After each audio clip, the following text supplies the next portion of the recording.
জিম্বাবুর বিপক্ষে সিরিজের পঞ্চম তথা শেষ টি-20তে বাংলাদেশের একাদশ কিছুটা অবাক করার মতোই ছিল। একজন বোলারের বিপরীতে 10 জন ব্যাটারকে নিয়ে দল সাজানো হয়। স্রেফ একজন জেনুইন বোলার নিয়ে গোটা একাদশ। ক্রিকেটে বেশ বিরলই বলা যায়।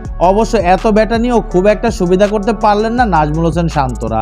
গতকাল মিরপুরে টসে হেরে ব্যাট করতে নেমে 15 রানে 3 উইকেট হারানোর পর ক্রাইসিসম্যান মাহমুদুল্লাহর 50-তে টেনে টুনে 150 পেরোয় স্বাগতিকদের ইনিংস, যা শেষ পর্যন্ত হার ঠেকাতে পারেনি।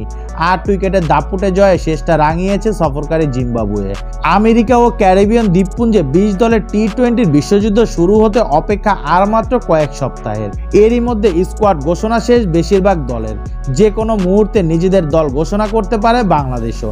বিশ্বকাপের বিমানে চড়ার আগে বাংলাদেশের প্রস্তুতি কেমন হয়েছে? আসলে মেগা আসরের প্রস্তুতির অংশ হিসেবে ঘরের মাঠে জিম্বাবুর বিপক্ষে 5 ম্যাচের টি-20 সিরিজ। বিশ্বকাপে জায়গা না পাওয়া তুলনামূলক দুর্বল প্রতিপক্ষের বিপক্ষে প্রস্তুতি আর কেমন হবে, এমন প্রশ্ন ছিল সমর্থক থেকে শুরু করে সমালোচকদের। তবে শান্ত বাহিনী শেষ পর্যন্ত 4-1 ব্যবধানে সিরিজ জিতলেও সিরিজ জুড়ে ব্যাটিংয়ে অস্বস্তিটা থেকেই গেছে।